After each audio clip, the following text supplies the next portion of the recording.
الحمدللہ وحدہ لا شریک لہ والصلاۃ والسلام علی من لا نبی بعد۔ وطر کے متعلق 8 باتیں سمجھ لیں۔ نمبر 1 وطر، نمبر 2 3 رکعت، نمبر 3 پورا سال، نمبر 4 صرف آخر میں سلام جسے ایک سلام کہتے ہیں صرف آخر میں، نمبر 5 ہر رکعت میں ایک سورت 3 سورتیں، نمبر 6 دعائے قنوت، نمبر 7 اور یہ قنوت کی دعا رکوع سے پہلے تیسری رکعت میں، نمبر 8 ایک وضاحت۔ نمبر 1 حضرت بریدہ رضی اللہ تعالیٰ عنہ فرماتے ہیں کہ میں نے رسول اکرم صلی اللہ علیہ وسلم سے سنا، آپ نے 3 بار فرمایا الوتر حق فمن لم یوتر فلیس منا، یہ 3 بار فرمایا الوتر حق فمن لم یوتر فلیس منا، الوتر حق فمن لم یوتر فلیس منا، یہ سنن ابی داؤد میں ہے کہ وطر حق ہے، ثابت ہے، جو اس کو ادا نہ کرے اس کا ہم سے کوئی تعلق نہیں ہے۔ حضرت عبداللہ رضی اللہ تعالیٰ عنہ فرماتے ہیں نبی کریم صلی اللہ علیہ وسلم فرمایا الوتر واجب علی کل مسلم، وطر ہر مسلمان پر لازم اور ضروری ہے۔ حضرت ابو سعید خدری رضی اللہ تعالیٰ عنہ فرماتے ہیں رسول اکرم صلی اللہ علیہ وسلم فرمایا من نام عن وطری او نسیہ فلیصلیہ اذا اصبح او ذکر، اگر کوئی شخص سو گیا اور وطر رہ گئے یا کوئی شخص بھول گیا اور وطر رہ گئے تو جب نیند سے بیدار ہوا، نماز کے وقت گزر گیا وطر تب بھی پڑھے، یاد ہے وقت گزر گیا وطر تب بھی پڑھے۔ اس کا معنی یہ نہیں کہ جان بوجھ کے چھوڑے تو پھر نہ پڑھے، جب بھول کر رہ جائیں تو پڑھنے ہیں، سو گیا رہ گئے تو پڑھنے ہیں، تو جان بوجھ کے چھوڑے گا پھر تو ضروری پڑھنے ہیں۔ نمبر 2 وطر 3 رکعت ہے۔ اسی کے ساتھ یہ بھی ذہن بنا لیں کہ یہ پورا سال ہے، یہ 2 اور 3 پر ایک حدیث اکٹھی ہے۔ حضرت عائشہ رضی اللہ تعالیٰ عنہ سے پوچھا گیا کیف کان صلاۃ رسول اللہ صلی اللہ علیہ وسلم فی رمضان، کہ رسول اکرم صلی اللہ علیہ وسلم رمضان میں یعنی رمضان کی رات کو کیسے نماز پڑھتے؟ امی عائشہ رضی اللہ تعالیٰ عنہ فرماتی ہیں ما کان یزید فی رمضان ولا فی غیر علی 11 رکعۃ، رسول اللہ صلی اللہ علیہ وسلم رمضان اور غیر رمضان میں 11 رکعت پڑھا کرتے تھے۔ یصلی 4 4 رکعت پڑھتے، فلا تسأل حسنہن وطولہن، کیا کہنا اتنی لمبی اور خوبصورت نماز۔ ثم یصلی 4 رکعات، پھر 4 پڑھتے، لا تسأل عن حسنہن وطولہن، مت پوچھو کتنی خوبصورت اور کتنی لمبی نماز پڑھتے۔ ثم یصلی 3، پھر آپ 3 رکعت وطر پڑھتے۔ اب دیکھو یہاں 3 رکعت بھی ہے، نمبر 2 پورا سال بھی ہے، 3 باتیں۔ نمبر 4 وطر ایک سلام کے ساتھ ہے۔ ایک سلام کا معنی یہ ہے کہ 2 رکعت کے بعد تشہد میں بیٹھ کے سلام پھیرنا اور پھر 1 رکعت پڑھ کے پھر سلام پھیرنا، اسے کہتے ہیں وطر 2 سلام کے ساتھ۔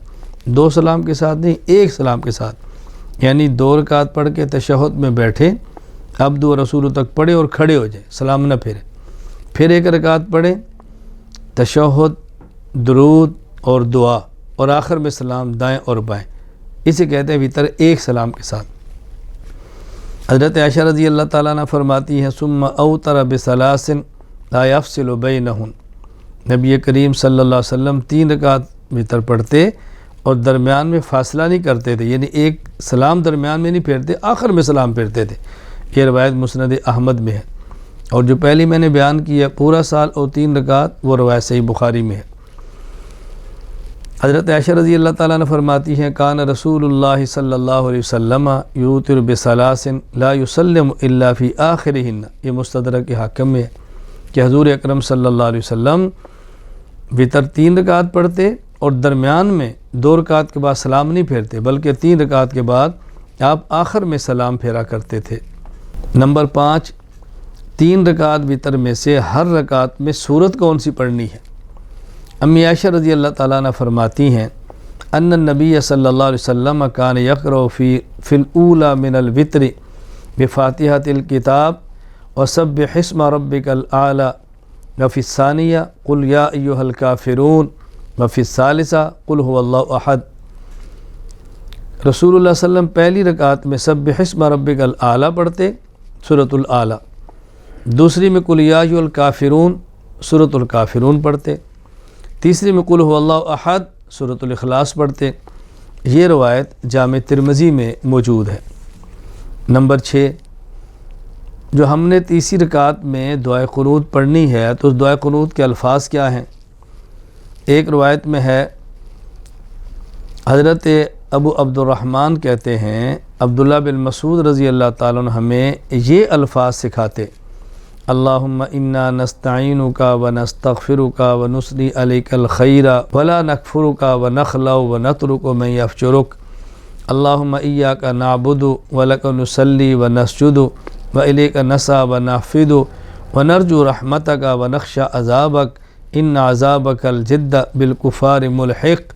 یہ مصنف ابن ابی شیبہ میں ہے، اور حضرت حسن ان سے مروی ہے کہ وہ قنوت وتر کے اندر یہ پڑھا کرتے، اللہم انا نستعینک ونستغفرک ونثنی علیک الخیر ولا نکفرک ونؤمن بک ونخلع ونترک من یفجرک، اللہم ایاک نعبد ولک نصلی ونسجد والیک نسعی ونحفد نرجو رحمتک ونخشی عذابک الجد ان عذابک الجد بالکفار ملحق۔ یہ مصنف عبدالرزاق میں ہے۔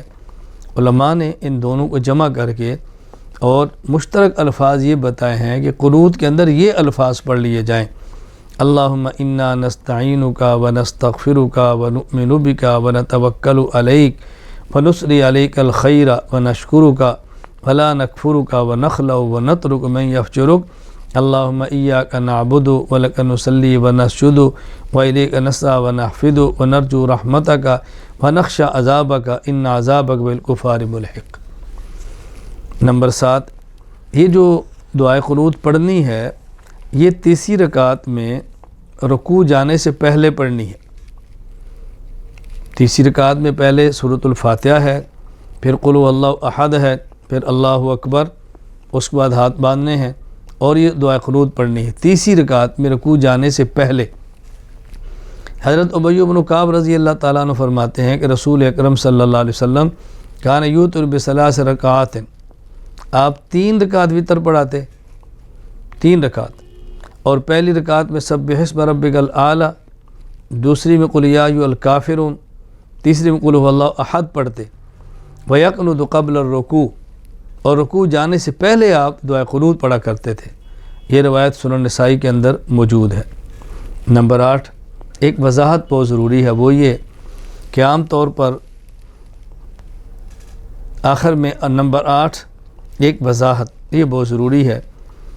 بعض لوگ کہتے ہیں کہ تیسری رکعت میں رکوع سے پہلے دعائے قنوت نہ پڑھی جائے، بلکہ یہ جو ہم فجر کی نماز پڑھتے ہیں اس میں دوسری رکعت میں رکوع کے بعد پڑھی جائے، تو یہ غلط فہمی پھیلائی جا رہی ہے۔